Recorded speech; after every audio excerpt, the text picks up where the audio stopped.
یہ اسلام کی سب سے پہلا مسلمان ہے جو آپ کے اس بر صغیر میں مسلمان ہو چکا تھا۔ واپسی آتا ہے، واپسی آ کر اس نے پھر اپنی اس جگہ کے اوپر جہاں پر اس نے یہ معجزہ دیکھا تھا وہاں پر اس نے ایک مسجد تعمیر کی۔ سر جائیں، آج نیٹ کا دور ہے، جائیں یوٹیوب پہ جا کر، گوگل کے اوپر جا کر سرچ کیجئے کہ اسلام کی سب سے پہلی مسجد بر صغیر میں بننے والی کون تھی؟ وہ یہی مسجد تھی۔ آج بھی مسجد کا نام ہے چیرامن مسجد کیرالا، چیرامن جامع مسجد کیرالا۔ یہ آج بھی مسجد، چھوٹی سی مسجد ہے، چھوٹی سی مسجد موجود ہے، اور جو ہے نا میں نے باقاعدہ جمعے سے پہلے ساری کی ساری چیزیں دیکھ کر آیا ہوں، اور انشاءاللہ میں یہ جو مسجد کا گروپ ہے نا اس میں میں تصویریں شیئر بھی کروں گا۔ تو یہ ساری یہ اسلام کی شمع، اسلام جو ہے نا یہ صوفیوں نے نہیں پھیلایا، یہ اسلام بہت پہلے رسول اللہ کے زمانے میں ایک صحابی جو میں نے ابھی نام بتایا چندر پال، پھر یہ مسلمان ہوئے، مسلمان نام کر ان کا نام رسول اللہ نے چینج کر کے تاج الدین رکھا، پھر انہوں نے آ کر وہاں پر مسجد آباد کی۔ آج بھی وہاں پر 5 وقت کی نماز ہوتی ہے، وہ مسجد آج بھی موجود ہے، آج بھی وہاں پر نماز ہو رہی ہے۔ اور 3 دروازے جو اس بر صغیر میں اسلام کے ہوئے ہیں، پہلا یہ دروازہ کہ جو بادشاہ جو ہے نا راجہ وہ مسلمان ہو گیا، اور دوسرے نمبر پر یہاں پر تاجر، عرب تاجر تجارت کے لیے آیا جایا کرتے تھے، تو عرب تاجروں کے حسن سلوک کے، ان کی دیانتداری، ایمانداری سے لوگوں کے اندر اسلام جو ہے نا پھیلا۔ بسم اللہ الرحمن الرحیم۔ هو الذي أرسل رسوله بالهدى ودين الحق ليظهره على الدين كله ولو كره المشركون۔ وقال النبي صلى الله عليه وسلم: لقد أخفت في الله تعالى وما يخاف أحد، وَلَقَدْ أُوذِيتُ فِي اللَّهِ وَمَا يُؤْذَى أَحَدٌ، أو كما قال صلى الله عليه وسلم: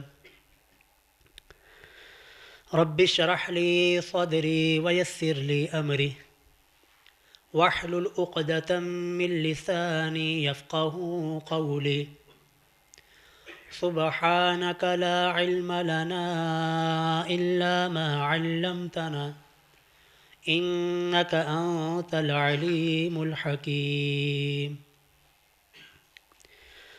قابل قدر عزت و احترام کے لائق محترم و مکرم سامعین ذی وقار،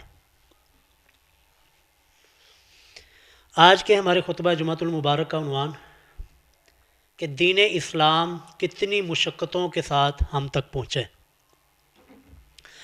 آج جس دین پر ہم بڑا فخر کرتے ہیں اور بڑے فخر کے ساتھ ہم اپنے آپ کو مسلمان کہلواتے ہیں کہ ہم مسلمان ہیں، اور یہ لفظ مسلم سن کر بول کر ہمارے دلوں کے اندر، ہمارے سینوں کے اندر ٹھنڈ پڑ جاتی ہے۔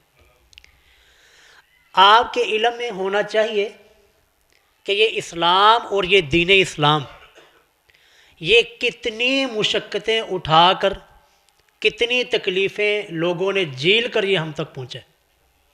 آج کے خطبہ جمعۃ المبارک میں یہی چیزیں آپ کے سامنے عرض کرنی ہیں، تاکہ اس دین اسلام کا جہاں پر ہمیں یہ فخر کے ساتھ ہم کہتے ہیں کہ ہم مسلمان ہیں، وہاں پر اس اسلام کی قدر و قیمت بھی ہمارے دلوں میں ہو، کیونکہ ہم نے صرف اس اسلام کو ایک روایتی اسلام سمجھا ہوا ہے۔ ایک روایتی اسلام کیا ہے کہ جی مسلمانوں کے گھروں میں پیدا ہو گئے، اور عید آئی ہے تو عید پڑھنی ہے مسجد میں جا کر، کوئی فوت ہو گیا ہے تو جنازہ پڑھنا ہے، اور اگر نکاح شادی کا موقع ہے تو نکاح مولوی صاحب سے پڑھانا ہے۔ اس کے علاوہ ہمارے مسلمان کو اسلام کے ساتھ کوئی غرض نہیں، کوئی سروکار نہیں۔ وہ یہ نہیں جانتا کہ میرے سونے اور اٹھنے میں بھی اسلام میری رہنمائی کرتا ہے۔ وہ یہ نہیں جانتا کہ جو میں بازار میں چیز خریدنے کے لیے جا رہا ہوں تو چیز خریدنے کے اندر بھی اسلام میری رہنمائی کرتا ہے۔ میں جو تجارت کے لیے، معیشت کے لیے یہ جو سفر کر رہا ہوں تو اس تجارت کو کیسے کرنا ہے، کن کن چیزوں سے بچنا ہے، کون کون سی چیزیں حلال ہیں، کون کون سی چیزیں حرام ہیں، اسلام اس کی بھی رہنمائی کرتا ہے۔ لیکن اس انسان کو اس سے کوئی غرض نہیں، اس کو بس یہ ہے کہ عید آئی ہے تو عید پڑھنی ہے، فوتگی ہوئی تو جنازہ پڑھنا ہے، نکاح ہے تو نکاح پڑھنا، بس اس کے علاوہ کوئی اسلام کے ساتھ کوئی غرض نہیں۔ جبکہ یہ اسلام ایسا نہیں تھا۔ اسلام کے بارے میں تو اللہ فرماتے ہیں هو الذی ارسل رسولہ بالہدی ودین الحق، کہ اللہ نے تو یہ دین حق دے کر محمد الرسول اللہ صلی اللہ علیہ وسلم کو بھیجا۔ کس لیے؟ لِيُظْهِرَهُ عَلَى الدِّينِ كُلِّهِ، تاکہ یہ دنیا جہان میں پائے جانے والے تمام ادیان کے اوپر غالب آ جائے، تاکہ یہ دین پوری دنیا کے اندر پھیل جائے۔ وَلَوْ كَرِهَ الْمُشْرِكُونَ، اگرچہ یہ مشرک شرک کرنے والے وہ اس کو ناپسند کریں، لیکن اللہ اپنے اس دین کو غالب کر کے رہے گا۔ اللہ اپنے دین کو پوری دنیا کے اندر، دنیا کے ہر خطے میں پہنچا کر رہے گا۔ آئیے دیکھتے ہیں کہ یہ اسلام ہم تک پہنچا کیسے ہے، اور اس اسلام کو ہم تک پہنچانے والوں نے کتنی مصیبتیں جھیلی ہیں، کتنی پریشانیاں ان کو اٹھانی پڑی۔ میں تمام جو طبقات ہیں، سب سے پہلے نبیوں کا تذکرہ، رسول اللہ، پھر آپ کے بعد اصحاب، آپ کے بعد پھر جانثار اصحاب کے بعد پھر تابعین کا دور، ائمہ محدثین کا دور، ائمہ اربعہ ان کا دور، پھر یہ برصغیر کے اندر ہم تک اسلام کیسے پہنچ گیا۔ تو ان تمام میں صرف میں ایک ایک واقعہ اور ایک ایک مثال آپ کے سامنے رکھوں گا، کیونکہ وقت مختصر ہے۔ اس مختصر سے وقت میں ایک پورا یہ پیغام پہنچانا بڑا مشکل ہے، تو میں صرف ایک ایک مثال آپ کے سامنے عرض کرتا رہوں گا۔ سب سے پہلے بات کرتے ہیں اسلام کے بنیاد رکھنے والے ہمارے امام اعظم، امام کائنات، سید الاولین والآخرین، حضرت محمد مصطفیٰ صلی اللہ علیہ وسلم کی۔ رسول اللہ کی حدیث مبارکہ جی جامع ترمذی جو خطبہ میں نے حدیث پڑھی ہے، محبوب فرماتے ہیں کہ لقد اخفت فی اللہ، کہ اللہ کے راستے میں مجھے اتنا ڈرایا گیا، وما یخاف احد، اتنا کسی اور شخص کو، کسی اور نبی کو نہیں ڈرایا گیا، یعنی دھمکیاں دی گئی۔ اور آپ کے علم میں ہونا چاہیے اس کائنات میں، اس روئے زمین پر سب سے زیادہ قتل کی سازشیں اور سب سے زیادہ قاتلانہ حملے اگر ہوئے ہیں تو ہمارے محبوب صلی اللہ علیہ وسلم پر ہوئے، لیکن اللہ نے فرمایا، اللہ نے یہ عہد کیا تھا کہ محبوب اللہ آپ کی حفاظت فرمائے گا۔ اگر اللہ کی حفاظت نہ ہوتی تو دنیا نے کوئی کسر نہیں چھوڑی تھی رسول اللہ کو نقصان پہنچانے کی، آپ کو شہید کرنے کی۔ اس کائنات میں آگے محبوب فرماتے ہیں وَلَقَدْ أُوذِيتُ فِي اللَّهِ، کہ سب سے زیادہ جو تکلیفیں دی گئی وہ مجھے ہی دی گئی ہیں۔ وَمَا يُؤْذَى أَحَدٌ، اس میرے علاوہ کسی اور نبی کو، کسی اور رسول کو اتنی تکلیفیں نہیں دی گئی۔ تو اس سے آپ اندازہ لگائیں کہ اسلام کے بانی، جنہوں نے اسلام کی دعوت کا سب سے پہلا علم بلند کیا، ہمارے محبوب علیہ السلام کو سب سے زیادہ تکلیفیں اسی اسلام کی وجہ سے جھیلنی پڑی کہ آپ نے جو پہلا کلمہ حق، کلمہ توحید، کوہ صفا پہ کھڑے جی، صفا پہاڑی پہ کھڑے ہو کر محبوب نے تمام پورے کے پورے قبیلہ عرب کو، اس وقت اہل مکہ کو جمع کیا، اور جمع کر کے آپ نے ایک ایک کا نام لیا، اے بنو قریش، اے بنو فلاں، اے بنو ہاشم، کہ حل وجدتمونی صادقا ام کاذبا، کہ بتاؤ کہ 40 سال کا عرصہ میں نے تمہارے درمیان گزارا ہے، حل وجدتمونی صادقا ام کاذبا، بتاؤ میری جلوتیں، میری خلوتیں، میرا رہن سہن، میری جوانی، میرا بچپن، میرا لڑکپن، میری یہ ساری عمر کا 40 سال کا ریکارڈ تمہارے سامنے، بتاؤ میرا کردار کیسا پایا، میرا کردار تمہارے سامنے ہے، بتاؤ تم نے مجھے کیسا پایا۔ لو جی، سارے کے سارے عرب والے، سارے کے سارے مکے والے وہاں پر جمع ہیں، اپنے جمع ہیں، بیگانے جمع ہیں، اپنے قبیلے والے اور غیر قبیلے والے، سارے کے سارے اپنے رشتہ دار اور بیگانے سارے جمع ہیں، بیک زبان ہو کر کہتے ہیں جی جربناک غیر مرارا، کیا محبوب ہم نے بڑی مرتبہ تجربہ کیا، بہت مرتبہ آپ کی آزمائش کی، آپ کو آزمایا، ما وجدنا فیک الا صدقا، کہ ہمیشہ ہم نے آپ کے اندر سچائی ہی پائی ہے، کہ آپ کی جلوتوں کو دیکھا تو آپ کو سچا پایا، آپ کی خلوتوں کو دیکھا تو آپ کو سچا پایا، آپ کے فیصلوں کو دیکھا تو آپ ہمیشہ سچ ہی بولتے ہیں، آپ نے کبھی اپنی زبان سے سچ کے علاوہ کوئی لفظ نہیں نکالا۔ یہ سارے کا سارا مکہ جی آپ کی کلمہ توحید کی پہلی دعوت کے اوپر یہ آپ کی کردار کی گواہی دے رہے ہیں۔ آپ نے فرمایا کہ اچھا اگر یہ بتاؤ کہ اگر میں کہوں کہ اس پہاڑ کے پیچھے ایک بہت بڑا لشکر وہ تمہارے اوپر حملہ آور ہونے والا ہے، بتاؤ تم یقین کرو گے؟ اور سارے کے سارے مکے والے بھیا کو زبان ہو کر کہتے ہیں محبوب آپ نے آج تک کبھی غلط بیانی نہیں کی، کبھی آپ کی زبان سے جھوٹ نہیں نکلا، تو اگر آپ کہیں گے کہ اس پہاڑ کے پیچھے لشکر ہے، ہم اس کے اوپر اعتماد کریں گے، ہم آنکھ بند کر کے آپ کی بات کے اوپر لبیک کہیں گے۔ تو محبوب نے پھر جی ابھی تھوڑی ہی دیر پہلے جو آپ کو صادق اور امین کہہ رہے ہیں، آپ کے فیصلوں کا احترام کیا جا رہا ہے، آپ پوری کی پوری قوم کی آنکھوں کے تارے ہیں، صرف کیا کہا جی قولوا لا الہ الا اللہ تفلحون، بس یہ کہا تھا، کوئی مال کا سوال نہیں کیا تھا، کوئی جرم نہیں کیا تھا، اور کوئی گناہ کا جملہ نہیں بولا تھا، صرف یہی کہا تھا کہ لوگوں دیکھو 40 سال میں نے تمہارے درمیان گزارے، 40 سال میں کبھی غلط بیانی نہیں کی، 40 سال میں کبھی جھوٹ نہیں بولا، کبھی کسی کے ساتھ زیادتی نہیں کی، تو اب میں جو کلام، میں جو جملہ، یہ جو پیغام تمہیں دینے لگا ہوں، یہ بھی حق کے اوپر مبنی ہے۔ قولوا لا الہ الا اللہ تفلحون، کہ لوگوں لا الہ الا اللہ کہہ دو تو تم سارے کے سارے کامیاب ہو جاؤ گے۔ اب جی ان کو چونکہ لا الہ الا اللہ کا پتہ تھا، ان کو پتہ تھا کہ اگر لا الہ الا اللہ کہہ دیا تو 360 فارغ، جو 360 بت انہوں نے وہ رکھے ہوئے تھے بیت اللہ میں، بارش برسانے کے لیے اس کے پاس جانا ہے، بیٹے لینے کے لیے اس کے پاس جانا ہے، خوشحالی کے لیے اس کے پاس جانا ہے، اور کوئی فلانا مسئلہ ہو گیا تو اس کے پاس جانا ہے، کوئی سفر میں رکاوٹ بن گئی تو فلانا بت ہے، اور کوئی مشکلات پیش آ گئی تو فلانے بت کے پاس جانا ہے۔ یہ 360 سارے کے سارے فارغ۔ محبوب نے کیا فرمایا جی؟ لا الہ الا اللہ تفلحون، کہ صرف لا الہ الا اللہ کہہ دو کہ اللہ کے علاوہ کچھ نہیں، اللہ کے علاوہ کوئی نہیں، یعنی توحید، تفلحون تو تم کامیاب ہو جاؤ گے۔ کوئی غلط بات کی تھی جی؟ کوئی غلط بات؟ 40 سال کے ریکارڈ کو انہوں نے صرف ایک جملے کی وجہ سے رد کر دیا۔ اپنا حقیقی سخا چچا ابو لہب، نعوذ باللہ، یہ سب سے پہلا گستاخ رسول ہے، جس نے سب سے پہلے رسول اللہ کی گستاخی کی۔ کہنے لگا تبا لک یا محمد الہذا جماعتنا، نعوذ باللہ، کہنے لگا اے محمد تیرے دونوں ہاتھ ہلاک ہو جائیں، کیا تو نے ہمیں اس وجہ سے ہمیں جمع کیا، اس وجہ سے ہمیں یہاں پر اپنا کاروبار چھوڑ کر، اپنا سارا دین بار چھوڑ کر ہم یہاں پر جمع ہوئے، اس وجہ سے تو نے ہمیں یہاں پر جمع کیا تھا؟ اور پتھر اٹھا کر نعوذ باللہ محمد الرسول اللہ کی طرف پھینکا۔ کون جی؟ کس نے؟ چچا نے، حقیقی چچا۔ آج سے ابھی تھوڑی دیر پہلے وہی چچا کے آنکھوں کا تارا تھے، پوری کی پوری قوم آپ کے فیصلوں کا احترام کرتی تھی، آپ کے آواز کے اوپر لبئی کہتی تھی، لیکن صرف ایک جملہ بولا ہے تو ساری کی ساری قوم مخالف ہو گئی، اپنا چچا مخالف ہو گیا۔ اسی چچا کے رد کے اوپر اللہ نے سورۃ اللہب نازل کی، تبت یدا ابی لہب، اے ابو لہب تیرے دونوں ہاتھ ہلاک ہو، تو برباد ہو، اور میرا محبوب وہ تو توحید کی صدائیں لگانے والا، اس کو کچھ نہیں ہونے والا۔ تو جی یہ ساری کی ساری جو ہے نا دین کی یہاں سے بنیاد شروع ہوئی، کوہ صفا سے جو پیغام چلا تھا، اس پیغام کے اوپر پھر محبوب کو تکلیفیں دی گئی، آپ کے دندان مبارک شہید ہوئے، آپ کو طائف کے اندر پتھروں کے ساتھ لہو لہان کیا گیا۔ کون سی ایسی تکلیف ہے جو نہیں دی گئی؟ کون سا ایسا حربہ ہے جو ان ظالموں نے رسول اللہ کے خلاف نہیں استعمال کیا؟ کس کے لیے؟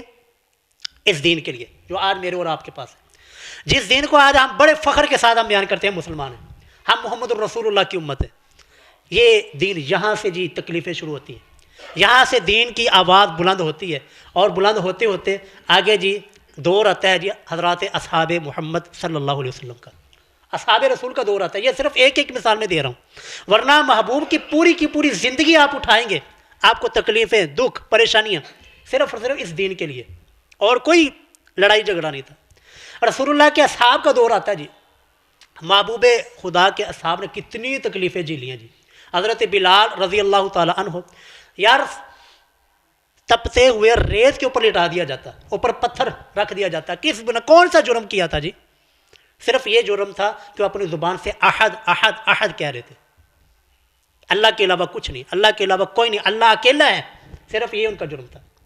حضرت خباب کو سوری کے اوپر لٹکا دیا گیا، اور آپ کے جانثار اصحاب کو دن بدن تکلیفیں اور شہادت سے نوازا گیا، شہادتیں دی گئی، اور حتیٰ کہ ایک قبیلے والوں نے نا خفیہ سازش کی، خفیہ سازش، آئے رسول اللہ کے پاس، یہ حدیث صحیح بخاری میں صحیح مسلم میں دونوں میں موجود ہے، صحیح بخاری صحیح مسلم میں 4917 حدیث کا نمبر، آتے ہیں جی رسول اللہ کے پاس، یا رسول اللہ ہمارا قبیلہ جو ہے نا نیا نا مسلمان ہوا، آپ ایسے کریں کہ آپ نا اپنے شاگردوں میں سے، اپنے اصحاب میں سے جو ہے نا ٹاپ کے جو ٹیچر ہیں نا وہ ہمیں دیں، تاکہ ہمارے قبیلے والوں کو قرآن پڑھائیں۔ اب دیکھیں جی ہمارے پاس کوئی آتا ہے تو ہم اپنے شاگردوں میں سے جو سب سے لائق ترین ہوں گے، جو سب سے اعلیٰ کوالٹی کے ہوں گے، سب سے اچھے ہوں گے، وہ ہم دیں گے کہ یار یہ جا کے دین کی تبلیغ کریں۔ رسول اللہ نے اپنے جانثار اصحاب میں سے 70 ٹاپ کے قاری، 70 قاریوں کو ان کے پسات بھیجا۔ یہ دین ہم تک ایسے نہیں پہنچ گیا، اس دین کے لیے جو ہے نا خون بہایا گیا ہے، خون دیا گیا ہے، اس درخت کے پیچھے اصحاب رسول کا خون ہے۔ 70 کے 70 قاریوں کو لے جایا جاتا ہے، لے جا کر جی ہے وہاں پر بیر معونہ کے مقام پر سارے کے سارے 70 کے 70 قاریوں کو شہید کر دیا جاتا ہے، کوئی ایک بھی نہیں بچتا، حتیٰ کہ ایک آخری کو جب شہید کرنے لگے نا، ایک آخری صحابی بچے تھے، باقی 69 کو شہید کر دیا گیا تھا، ایک کو شہید کرنے لگے تو اب ان کی زبان سے یہ نکلا کہ یار ہمارے محبوب تک پیغام کیسے پہنچے گا؟ اس وقت کون سا ٹیلی فون تھا یا کوئی ای میل تھی جو کہ بات پہنچائی جاتی؟ انہوں نے رب کے سامنے عرض کی، یہ دعا کی کہ اللہم بلغ عنا نبینا، کہ یا اللہ ہمارے اس حال کی خبر کہ ان ظالموں نے ہمارے ساتھ غداری کی، ہمیں دھوکے کے ساتھ پہلے بلایا اور بلا کر اب بیچ مقام پر بیچ راستے میں ہم نہتوں کے اوپر حملہ کر دیا اور ہمیں شہید کرنے لگے، میرے 69 ساتھی اللہ کے ہاں پہنچ چکے ہیں، شہید ہو چکے ہیں، میں اکیلا بچا ہوں، یا اللہ اللہم بلغ عنا نبینا، یا اللہ ہمارے اس حال کی خبر ہمارے نبی کو پہنچا دینا، انا قد لقینا، کہ یا ربی ہم تجھے ملنے والے ہیں، میرے 69 ساتھی شہید ہو چکے ہیں، میں اکیلا بچا ہوں، انا قد لقینا کا ہم تجھے ملنے والے ہیں، فرضینا عنکا، اور یار 70 مارے گئے ہیں، 69 شہید ہو چکے ہیں، اس کو بھی سامنے موت نظر آ رہی ہے، سامنے دشمن کھڑا ہوا ہے جو کہ چند لمحے بعد اس کو بھی شہید کرنے والے ہیں، کیا زبان سے کیا جملہ نکل رہا؟ فرضینا عنکا، یا اللہ ہم تیری رضا کے اوپر راضی ہیں، فرضینا عنکا، یا اللہ ہم تیری رضا کے اوپر راضی ہیں، ورضیت عنا، اور یا اللہ تو بھی ہم سے راضی ہے۔ صحابی کہتے ہیں، صحیح مسلم کی حدیث ہے، صحیح بخاری کی یہی حدیث 4917، کہ یہ جو ان صحابی نے اپنی موت سے چند لمحے پہلے یہ جو دعا کی تھی نا، اللہم بلغ عنا نبینا انا قد لقیناک فرضینا عنک ورضیت عنا، کہتے کہ یہ اللہ کو اتنی دعا پسند آئی کہ اللہ رب العزت نے اس دعا کو قرآن کا حصہ بنا دیا تھا۔ صحابی کہتے ہیں کہ ہم اس دعا کو قرآن کریم میں بطور تلاوت پڑھا کرتے تھے، یہ قرآن کی آیت کا حصہ تھی پہلے، پھر اللہ رب العزت نے جو ہے نا اس آیت کو منسوخ کر دیا، اتنا یعنی کہ اللہ نے کرم سے نوازا کہ ایک فوت ہونے سے پہلے دعا کی ہے، اللہ نے اس کو قرآن کا حصہ بنا دیا۔ تو یہ وہ دعا کرتے ہیں اللہم بلغ عنا نبینا، کہ یا اللہ ہمارے حال کی خبر ہمارے نبی کو کیا ہے جی پہنچا دینا۔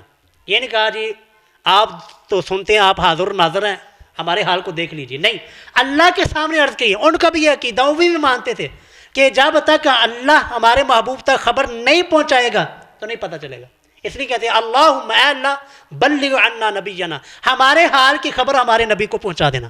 پھر روایات میں آتے ہیں حضرت جبریل علیہ السلام کے ذریعے اللہ نے ان تمام 70 کاریوں کی خبر جو ہے نا رسول اللہ تک پہنچائی کہ آپ کے کاریوں کو، آپ کے شاگردوں کو، آپ کے اسٹوڈنٹ کو شہید کر دیا گیا۔ پھر رسول اللہ تقریباً پورا 1 مہینہ قنوت نازلہ پڑھتے رہے، قنوت نازلہ یعنی کہ ان کے خلاف بددعا ہوتی رہی، یہ اس طرح جی تکلیفیں جھیل جھیل کر، خون دے دے کر اسلام ہم تک پہنچا ہے۔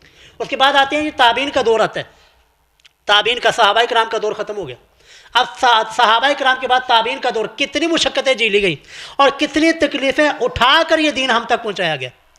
اب صحابہ کرام رسول اللہ صلی اللہ علیہ وسلم کے اصحاب جو آخری آپ نے حج کی ہے، اس میں آپ نے یہ ارشاد فرمایا تھے فَلْيُبَلِّغِ الشَّاهِدِ الْغَائِبِ، کہ یہاں پر موجود ہونے والا ہر شخص وہ غائبین تک میرا دین پہنچا دے۔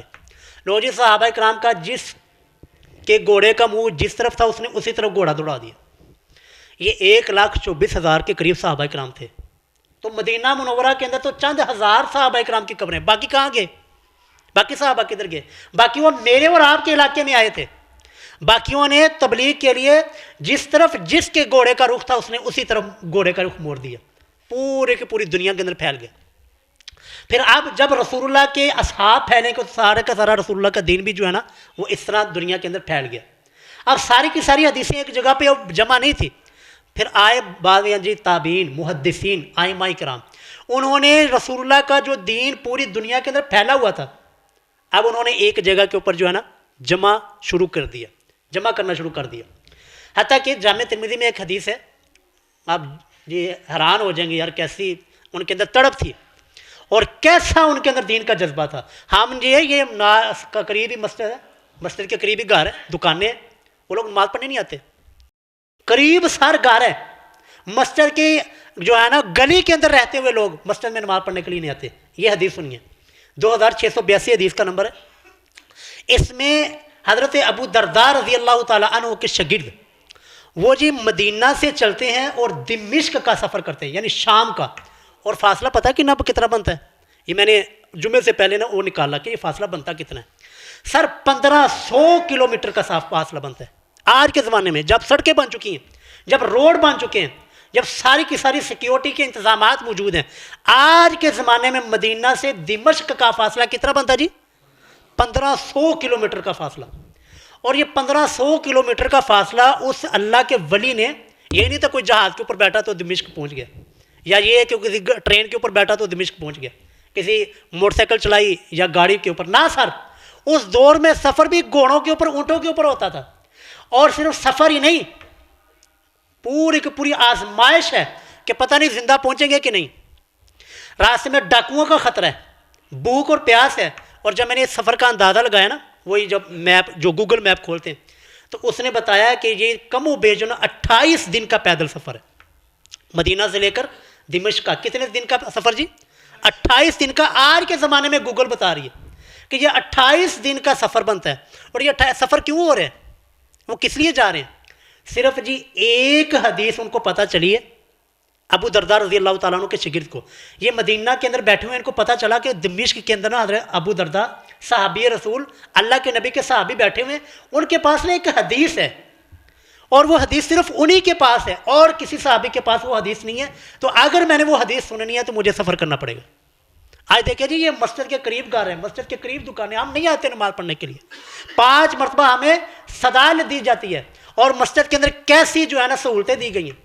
گرمی کا موسم ہے تو ٹھنڈی ہوا کا انتظام کیا گیا، اگر ٹھنڈ کا موسم ہے تو گرم ہوا کا انتظام ہے۔ اس کے باوجود ہمارے مسلمان دیکھیں کتنے ہڈ آرام ہیں۔ اور اس دور کو دیکھیں کہ جب جی کوئی سہولتیں نہیں تھی، کچھ بھی نہیں تھا، صرف ایک حدیث کے لیے 1500 کلومیٹر کا سفر کر رہے ہیں۔ جا کر پہنچتے ہیں حضرت ابو درداء رضی اللہ تعالیٰ عنہ کے پاس، دروازہ بجاتے ہیں، اندر سے حضرت ابو درداء نکل کر آتے ہیں۔ ہاں جی، کس لیے آئی؟ کون ہے جی؟ میں مسافر ہوں جی، میں رسول اللہ کے شہر سے سفر کر کے آیا ہوں۔ اللہ اکبر۔ جب انہوں نے نام سنا نا کہ میں مدینہ سے رسول اللہ کے شہر سے سفر کر، فوراً جو ہے نا ان کے دل کے اندر محبت کے جذبات ابھرے۔ وہ مدینہ سے چل کے آئے ہو؟ جی مدینہ سے چل کے آیا ہوں۔ کس لیے آئے ہو؟ کہنے لگے جی آپ کے پاس مجھے پتہ چلا ہے آپ کے پاس ایک حدیث ہے، میں وہ حدیث سننے کے لیے آیا ہوں۔ اللہ اکبر۔ یار آپ کی سے زیادہ وہ صحابی حیران ہوئے کہ یار تجھے کوئی تجارت کی غرض بھی نہیں ہوتا نا کہ چلو یار آپ اس سے رشتہ دار بھی رہندے اور رشتہ داروں کو بھی مل لیں گے، حدیث بھی سن لیں گے، کسی اور غرض، کہنے کہ کوئی اور غرض نہیں ہے، میں کسی اور کو ملنے نہیں آیا، میرا کوئی رشتہ دار یہاں پہ نہیں رہتا ہے، میں صرف آیا ہوں تو نبی کی حدیث سننے کے لیے آیا ہوں۔ 1500 کلومیٹر کا سفر، 28-29 دن، پورے 1 مہینے کا سفر کر کے حدیث سننے کے لیے پہنچے۔ پھر انہوں نے تیسرا سوال کیا کہ یار شاید یہ کہ تم آئے ہو کہ تجارت کی غرض، کیونکہ شام تجارتی علاقہ بھی تھا نا، کہ شاید تم تجارت کی غرض سے آئے ہو کہ چلو یہ اپنا سامان بھی بیچ لیں گے، حدیث بھی سن لیں گے۔ انہوں نے کہا نہ، کوئی غرض نہیں ہے، نہ میں کسی سے ملنے کے لیے آیا ہوں، نہ ہی میں کوئی یہاں پر تجارت کی غرض سے آیا ہوں، میں صرف اور صرف اس نیت سے آیا ہوں، یہ نیت لے کر آیا ہوں کہ آپ کے پاس نبی کی حدیث ہے، میں وہ حدیث سننے کے لیے آیا ہوں۔ اللہ اکبر۔ کروڑوں رحمتیں نازل ہوں جی، یہ بندہ اور یہ تابع جہاں پر بھی لیٹے ہیں، اللہ ان کی قبر کو منور فرمائے۔ دیکھیں جی ایک حدیث، اب حدیث بھی سنیے کیسی پھر کمال کی حدیث ہے جی۔ اگر یہ سفر نہ کرتے شاید ہم تک حدیث ہی نہ پہنچتی، ایسے دین ہم تک پہنچا ہے کہ لوگوں نے ایک حدیث کے لیے 1500 کلومیٹر کے سفر کیے ہیں۔ وہ حدیث سنیے جی۔ پھر انہوں نے حدیث سنا، کہنے لو جی سنو، پھر یہ سفر کر کے ہیں، لو جی میں کہتا ہوں ان کے لیے یہ حدیث سن کر ان کی ساری سفر کی تھکاوٹ ختم ہوگی۔ حدیث کیا جی؟ رسول اللہ کی حدیث ہے، آپ نے فرمایا من سلک طریقا یبتغی فیہ علما، کہ جو بھی بندہ علم کے سفر کے لیے سفر کرتا ہے، علم کی جستجو کے لیے، علم حاصل کرنے کے لیے سفر کرتا ہے، سلک اللہ بہ طریقا الی الجنہ، اللہ اس کو جنت کے راستے کے اوپر چلا دیتا ہے۔ تو میرے بھائی تو یہ نہ سمجھ کہ میں مدینہ سے دمشق آیا ہوں، بلکہ اللہ نے تجھے جنت کے راستے کے اوپر چلا دیا۔ یہ تیرا سفر رائے گا نہیں گائے گا، تیرا یہ سفر جنت کا سفر ہے، تیرا یہ سفر جنت کے لیے سفر ہے۔ اور حدیث یہاں پر ختم نہیں ہوتی، حدیث آگے چلتی ہے، وَإِنَّ الْمَلَائِكَةَ، اور میرے بھائی سن اب حدیث نبی کی، وَإِنَّ الْمَلَائِكَةَ، اور بے شک اللہ کے مقرب فرشتے جو کہ معصوم عن الخطا ہیں، جو گناہ نہیں کرتے، وہ سارے کے سارے فرشتے لَتَضَعُ أَجْنِحَتَهَا رِضًا، اپنے پروں کو بچھا دیتے ہیں، رضاً لطالب العلم، جو کہ بندہ طلب علم کے لیے، علم کی جستجو کے لیے، علم حاصل کرنے کے لیے اپنے گھر سے نکلتا ہے۔ یعنی جو بندہ علم حاصل کرنے کے لیے اپنے گھر سے نکلتا ہے، سفر کرتا ہے، چاہے اس کا سفر تھوڑا ہے یا زیادہ ہے، علم کی طلب کے لیے، علم کی جستجو کے لیے نکلتا ہے تو فرشتے اس کے قدموں کے نیچے، اس کے پاؤں کے نیچے فرشتے پر بچھاتے ہیں۔ اللہ اکبر۔ دیکھیں جی حدیث اگر وہ نہ جاتے رہے، وہ نہ سفر کرتے، ہو سکتا ہے یہ شام کے اندر کہیں حدیث جو ہے نہ رہ جاتی، ہم تک نہ پہنچتی۔ اور آگے یہ حدیث چلتی ہے، یہ حدیث یہاں پر ختم نہیں، بہت لمبی حدیث ہے، میں ساری حدیث آپ کے سامنے عرض کروں گا کہ آگے فرمایا کہ وَإِنَّ الْعَالِمَ، بے شک علم حاصل کرنے والا عالم، لَيَسْتَغْفِرُ لَهُ مَنْ فِي السَّمَاوَاتِ وَمَنْ فِي الْأَرْضِ، اس کے لیے زمین و آسمان میں جتنی بھی مخلوق ہے وہ ساری کی ساری عالم کے لیے استغفار کرتی ہے، اللہ تعالیٰ سے دعائیں کرتی ہے، بخشش کی دعائیں مانگتی ہے۔ آگے تو مولوی بخشے گئے تھے، سارے بخشے گئے، اور یار جیسا بھی مولوی ہے، جیسا بھی اس کا کریکٹر، جیسا بھی اس کا کردار ہے، لیکن اس نے دین کا علم حاصل کیا ہے، اللہ کے دین کا داعی ہے، آپ دعا کریں یا نہ کریں، آپ کی نظر میں اس کی عزت ہے نہیں ہے، آپ اس کو جو مرضی سمجھتے ہیں، رب کی ساری مخلوقات اس کے لیے استغفار کی دعائیں کرتی ہے، کیونکہ محبوب نے فرمایا وَإِنَّ الْعَالِمَ، اور بے شک علم حاصل کرنے والا عالم، لَيَسْتَغْفِرُ لَهُ مَنْ فِي السَّمَاوَاتِ وَمَنْ فِي الْأَرْضِ، زمین و آسمان کی ساری مخلوقات اس کے لیے استغفار کی دعائیں کرتی ہے، حَتَّى الْحِيطَانُ فِي الْمَاءِ، حتیٰ کہ سمندر کے اندر پائی جانے والی مچھلیاں وہ بھی اس کے لیے استغفار کی دعائیں کرتی ہیں۔ تو دین کا پڑھنے والے، دین کے طالب علم اور دین پڑھنے پڑھانے والے اپنے آپ کو معمولی نہ سمجھیں، یہ رب کے وہ بندے ہیں جن کے لیے سمندر کے اندر بیٹھنے والی مچھلیاں وہ بھی اللہ کے حضور استغفار کی دعائیں کر رہی ہیں، یہ چیونٹیاں اپنی بلوں کے اندر وہ بھی اس کے لیے استغفار کرتی ہیں، اس کے لیے دعائیں کرتی ہیں۔ اور اس کے بعد وفضل العالم علی العابد، عالم کی فضیلت عابد عبادت کرنے والے کو، ایک تہجد پڑھ رہا ہے، ایک صرف عالم و ستا ہے آرام نہ، لیکن ایک بندہ تہجد پڑھ رہا ہے اور وہ عالم نہیں ہے، تو محبوب کیا فرماتے ہیں وفضل العالم علی العابد، عالم کی عبادت کرنے والے کے اوپر ایسے فضیلت ہے کفضل القمر علی سائر الکواکب، جیسے کہ چاند کی فضیلت ہے، جیسے کہ چاند کی روشنی غالب آ جاتی ہے باقی سارے ستاروں کے اوپر، جیسے چاند کی فضیلت ہے باقی سارے ستاروں کے اوپر، ایسے ایک عالم کی فضیلت ہے باقی عبادت کرنے والے کے اوپر۔ اور آگے محبوب نے فرمایا ان العلماء ورثۃ الانبیاء، کہ علماء انبیاء کے وارث ہیں۔ یہ حدیث یہیں تک، صرف ہم کو یہیں تک سنائے گی، لیکن پوچھے پورا واقعہ ہے، العلماء ورثۃ الانبیاء، علماء انبیاء کرام کے وارث ہیں۔ پھر یہ ہے نا، اس بندے کو یہ بات سن کر میں کہتا ہوں خوش نہیں ہو گیا ہوگا وہ، اس کی ساری سفر کی تھکاوٹ نہیں ختم ہوگی کہ یہ ساری کی ساری حدیث کے لیے، ایک اس حدیث کے لیے اس بندے نے 1500 کلومیٹر کا سفر کیا۔ ایسے دین ہم تک پہنچے جس دین کو ہم بڑے فخر سے کہتے ہیں ہم مسلمان ہیں، ہم اسلام کے دعوے دار ہیں۔ آگے ہے جی، آگے آتا ہے یہ ائمہ اربعہ کا دور۔ ائمہ اربعہ 4 بڑے امام آتے ہیں، امام ابو حنیفہ، امام مالک، امام شافعی، امام احمد بن حنبل رحمہم اللہ۔ امام تو اور بھی تھے اس زمانے میں، لیکن یہی 4 امام کیوں مشہور ہو گئے؟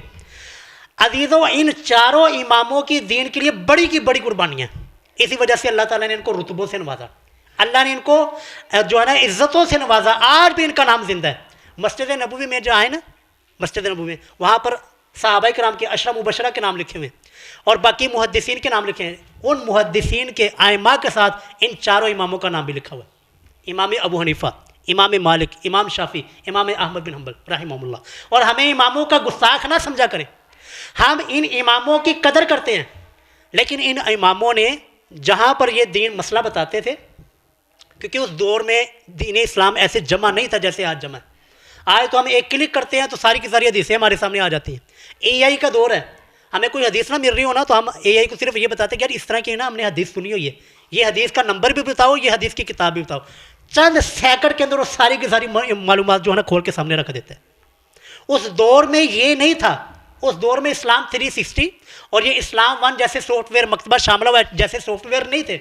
اس دور میں جس کے پاس جتنا کوئی علم تھا، اس اپنے علم کے مطابق اپنے پاس جو حدیثیں پہنچتی تھی اس حدیثوں کے مطابق مسئلہ بتا دیا کرتا۔ امام ابو حنیفہ رحمہ اللہ، جن کے نام کے اوپر پورا فقہ حنفی، جب بھی مسئلہ بتاتے ساتھ یہ کہتے وَإِذَا صَحَّ الْحَدِيثُ فَهُوَ مَذْهَبِي، کہ دیکھنا یہ میں مسئلہ تو بتا رہا ہوں، لیکن اگر اس کے مخالف تجھے رسول اللہ کی حدیث مل گئی تو میرا بھی وہی مذہب ہے، کیونکہ میرے پاس جو حدیث آئی یا میرے پاس جو علم ہے یا میرے پاس جو میں نے اپنی سوچ فقاہت کے ساتھ، اپنی سوچ بوجھ کے ساتھ جو مسئلہ سمجھا وہ تجھے بتا دیا، لیکن اگر اس کے مخالف حدیث مل گئی تو پھر تو نے یہ نہیں کہنا میرے امام دا قول ہے، میرے امام نے یہ فرمایا، میرے امام نے یہ فتویٰ دیا، ایسے نہیں کرنا۔ وَإِذَا صَحَّ الْحَدِيثُ فَهُوَ مَذْهَبِي، کہ جو میرے صحیح حدیث مل گئی وہی میرا مذہب ہے۔ امام مالک، امام شافعی، امام احمد بن حنبل رحمہ اللہ، بڑے بڑے امام ہیں، ساتھ اللہ کا خوف ان کا دیکھیے کیسا تھا، اللہ کا ڈر اور اللہ کا تقوی ان کے اندر کیسا تھا کہ مسئلہ بتاتے اور مسئلہ بتا کر یہ کہتے ہیں کہ اگر ہمارے قول کے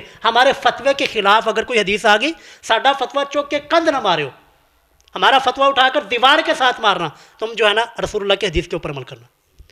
وہ بریو ذمہ ہیں، یہ ان کے نام کے اوپر جتنے بھی فرقے کھڑے ہوئے ہیں، جتنے بھی یہ فقہ چل رہی ہیں اور جتنے بھی یہ فرقہ کھڑے ہوئے ہیں، ان کا کوئی قصور نہیں ہے، کیونکہ وہ بتا کر گئے تھے کہ اگر رسول اللہ کی حدیث آ گئی تو ہمارا وہی مذہب ہے، ہمارا وہی مسلک ہے۔ لیکن یہ بعد کے عوالم کا قصور ہے کہ جنہوں نے حدیث آنے کے باوجود بھی پھر بھی ان مسلکوں کو، ان فرقوں کو نہیں چھوڑا، پھر بھی جو ہے انہی کے پیچھے چلتے رہے، پھر بھی تقلید جیسی بدعت کو جو ہے نا دنیا کے اندر عام کر دیا، پھر بھی رسول اللہ کی احادیث اور آپ کی اتباع کے پیچھے نہیں آئے۔ تو یہ 4 ائمہ کا دور آیا، 4 ائمہ اپنے اپنے دور کے بڑے بڑے اللہ کے ولی گزرے ہیں۔ امام ابو حنیفہ کا سر جنازہ جیل سے نکل رہا ہے، قاضی کو ان کو عہدۃ القضاء کی آفر کی گئی کہ آپ جو ہے نا قاضی بن جائیں، انہوں نے کہا نہ سر، کیونکہ قاضی بن گئے اپنے مطلب کے فیصلے کروائیں گے۔ اسی مسئلے کی وجہ سے ان کا جو ہے جنازہ وہ جیل سے اٹھتا ہے۔ آپ کیا سوچتے ہیں؟ چھوٹے سے امام تھے، بہت قابل احترام ہے، بہت ہی عزتوں کے لائق یہ امام تھے، لیکن جہاں پر بات آ جائے رسول اللہ کی، پھر رسول اللہ سے بڑھ کر کوئی ہستی نہیں۔ اسی طرح امام مالک کو کوڑے پڑے یہ اقرا، یہ مسئلہ طلاق مکرہ کے اوپر کہ زبردستی کی طلاق ہوتی ہے کہ نہیں۔ امام مالک نے فتویٰ دیا کہ نہیں، زبردستی کی طلاق نہیں ہوتی۔ ساری کی ساری دنیا مخالف کھڑی ہوگی، انہوں نے کہا کہ مجھے رسول اللہ کی حدیث سناؤ، حدیث بتاؤ کہ رسول اللہ نے فرمایا طلاق مکرہ یعنی زبردستی کی طلاق ہو جاتی ہے، میں فتویٰ دے دوں گا۔ اس کے اوپر ان کو کوڑے لگائے گئے، تکلیفیں دی گئی، مارا گیا، لیکن اپنا فتویٰ واپس نہیں لیا۔ کیوں؟ کیونکہ رسول اللہ کی حدیث نہیں تھی۔ امام احمد بن حنبل، امام شافعی رحمہ اللہ دین کے لیے تکلیفیں اٹھائی، جہاں پر رسول اللہ کا دین آ گیا، رسول اللہ کی حدیث آ گئی، اسے پھر پیچھے نہیں ہٹے۔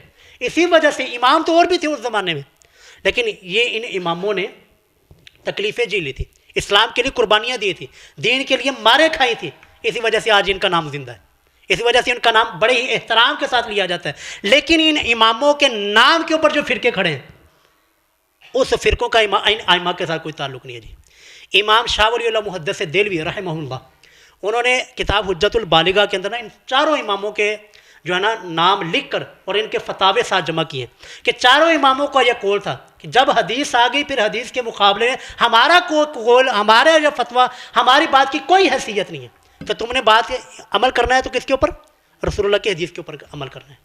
اس کے بعد جی آپ بات مختصر کرتے ہیں اور موضوع کو سمیٹتے ہیں۔ بر صغیر آتا ہے، ہمارا یہ بر صغیر کا علاقہ، پاک و ہند کا علاقہ، یہاں پر اسلام کیسے پہنچ گیا؟ یہاں پر جی یہ جھوٹ بلایا جاتا ہے جی 90 لاکھ کو کلمہ پڑھایا اور فلانے یہ کوئی نہیں، صوفیوں نے صرف اپنی باتیں کروائی ہیں۔ یہ اسلام کی شمع یہاں پر بہت پہلے ان صوفیوں سے پہلے جل چکی تھی۔ اسلام اس بر صغیر میں بہت پہلے آ چکا تھا۔ رسول اللہ کا معجزہ اقتربت الساعۃ وانشق القمر، چاند 2 ٹکڑے ہوتا ہے۔ آپ کی انڈیا کی ایک ریاست ہے کیرالا، کیا نام ہے جی؟ کیرالا، یہ نام یاد رکھیے گا۔ کیرالا کے اندر ایک راجہ راج کرتا تھا، راجہ چندر پال۔ اس نے نا یہ معجزہ اپنی آنکھوں سے دیکھا بھارت کے اندر، انڈیا کے اندر۔ یہ ہوا کہاں تھا جی؟ مکہ اور مدینہ کے اندر رسول اللہ کے معجزہ، لیکن اس نے یہاں سے دیکھا، اس نے دیکھا کہ چاند جو ہے نا 2 ٹکڑے ہوا ہے، ایک ٹکڑا اس طرف ہے، ایک ٹکڑا اس طرف ہے۔ وہ بڑا حیران ہوا، اس نے اپنے وزیروں مشیروں سے پوچھا یار میں نے نا دیکھا کہ ابھی دیکھا چاند کو، تو چاند 2 ٹکڑے ہوا تھا، ایک ٹکڑا اس طرف تھا، ایک ٹکڑا اس طرف تھا، کیا یہ میری آنکھوں کا دھوکا ہے یا کسی اور نے بھی دیکھا؟ وہ باقی کہنے وہ نہیں جی بس تمہیں بھلیکھا لگ گیا، تہاڈا وہم ہونا۔ اس نے کہا نہ، میں نے اپنی آنکھوں سے ہوش و حواس کے ساتھ دیکھا ہے کہ جہاں چاند جو ہے وہ 2 ٹکڑے ہوا تھا، میں نے دیکھا، میں نے غور سے دیکھا ہے، میں ہوش و حواس میں تھا۔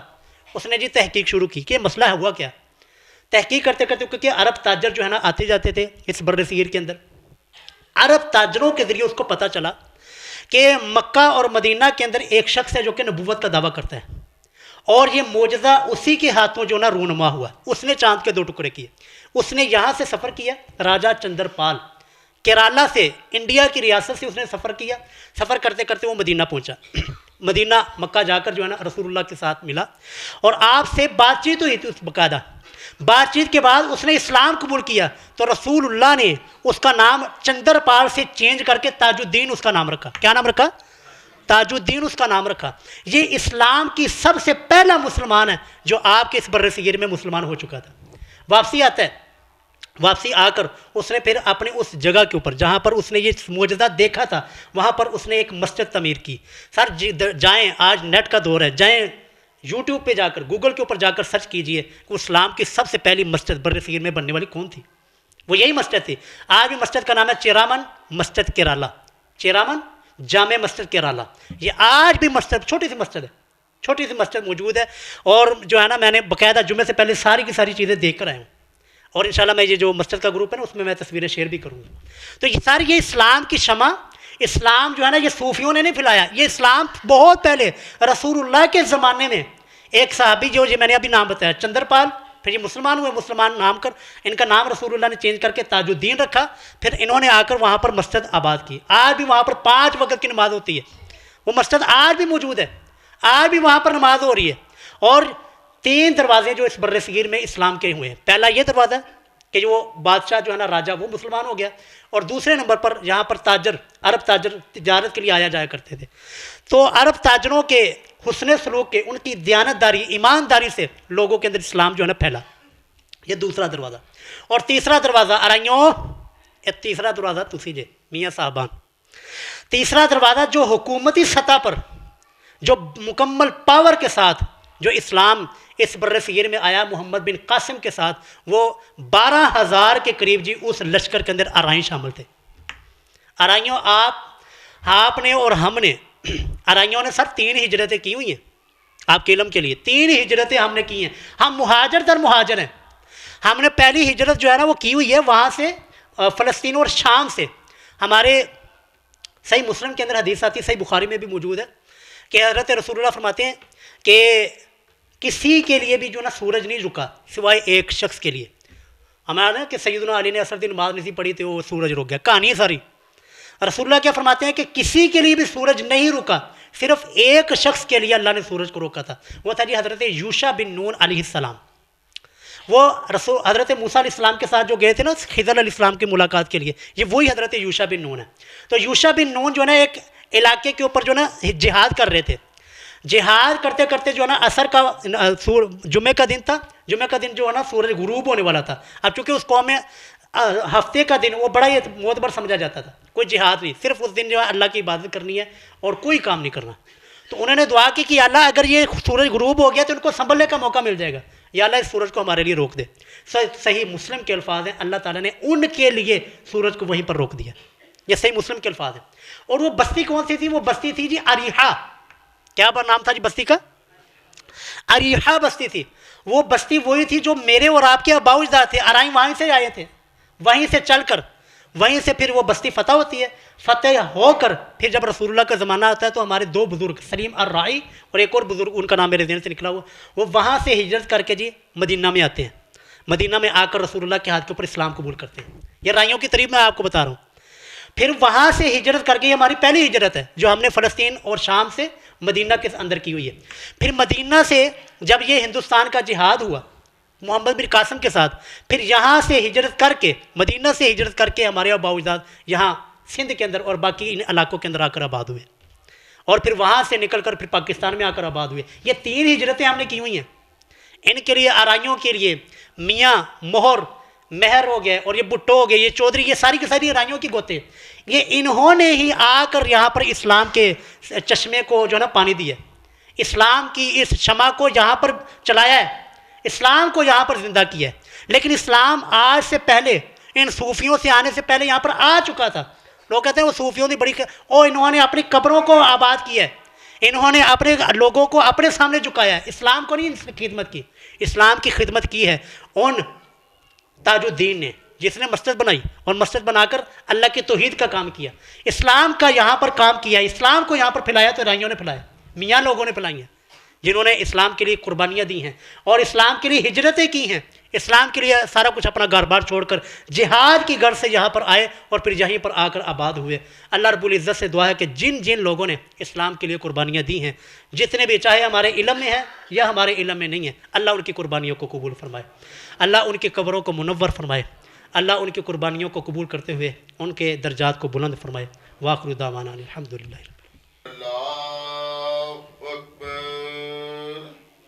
أشهد لا إله إلا الله أشهد أن محمد رسول الله حي على الصلاة حي على الفلاح قد قامت الصلاة قد قامت الصلاة الله أكبر الله أكبر لا إله إلا الله.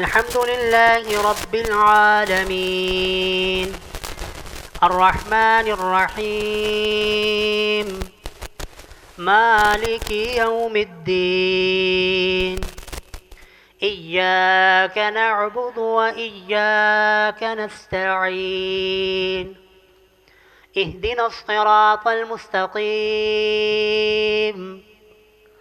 صراط الذين أنعمت عليهم غير المغضوب عليهم ولا الضالين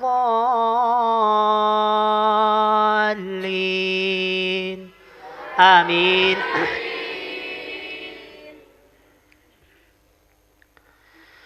قد أفلح من تزكى وذكر اسم ربه فصلى بل تؤثرون الحياة الدنيا والآخرة خير وأبقى إن هذا لفي الصحف الأولى صحف إبراهيم وموسى.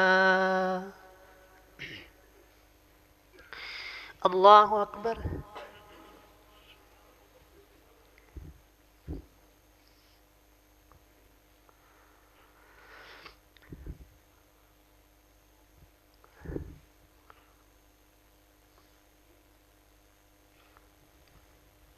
سمع الله لمن حمده ربنا ولك الحمد.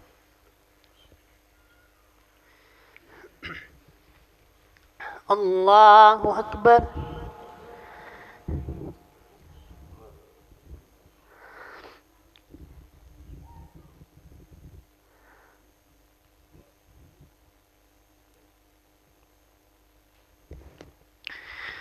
الله أكبر.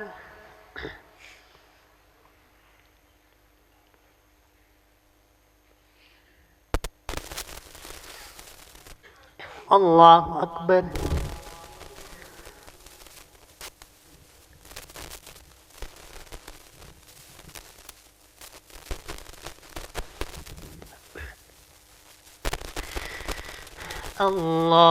الله أكبر. بسم الله الرحمن الرحيم. الحمد لله رب العالمين الرحمن الرحيم مالك يوم الدين إياك نعبد وإياك نستعين اهدنا الصراط المستقيم صراط الذين أنعمت عليهم غير المغضوب عليهم ولا الضالين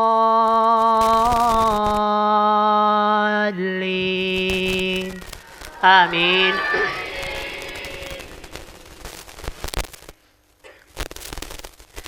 أفلا ينظرون إلى الإبل كيف خلقت وإلى السماء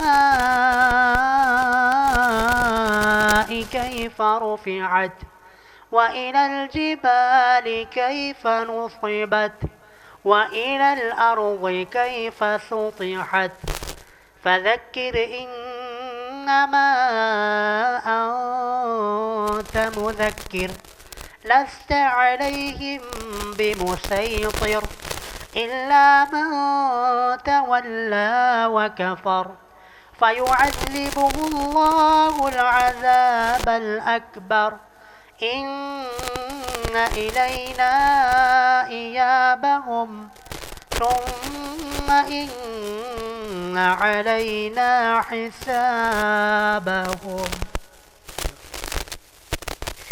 الله أكبر.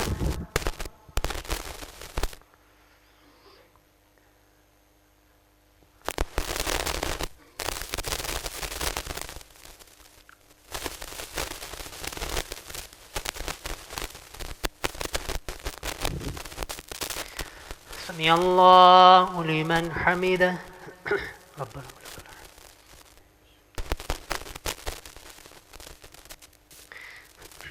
الله أكبر.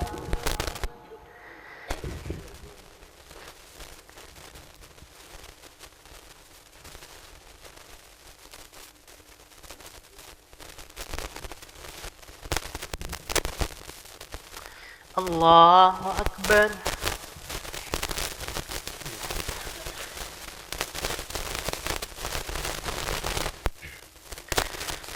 الله أكبر.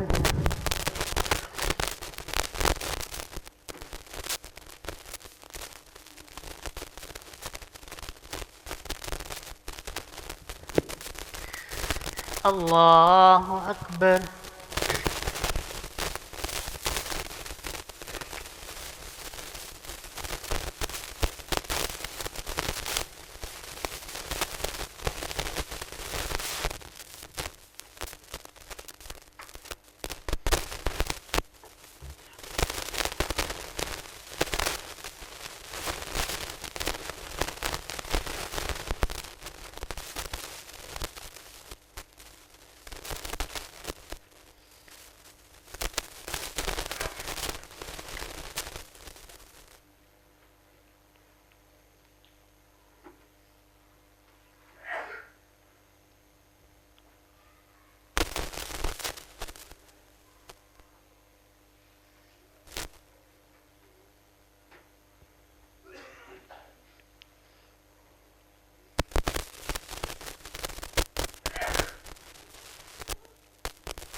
السلام عليكم ورحمة الله.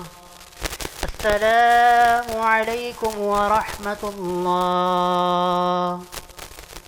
الله أكبر. الصفر. يا رب لك الحمد كما ينبغي لجلال وجهك وعظيم سلطانك. لا إله إلا الله العظيم الحليم. لا إله إلا الله رب العرش العظيم. لا إله إلا الله رب السماوات ورب الأرض ورب العرش الكريم. اللهم إنا نسألك بأننا نشهد بأنك أنت الله لا إله إلا أنت الأحد الصمد الذي لم يلد ولم يولد ولم يكن له كفوا أحد. اللهم صل على محمد وعلى آل محمد كما صليت على إبراهيم وعلى آل إبراهيم إنك حميد مجيد. اللهم بارك على محمد وعلى آل محمد كما باركت على إبراهيم وعلى آل إبراهيم إنك حميد مجيد. لا إله إلا أنت سبحانك إنا كنا من الظالمين.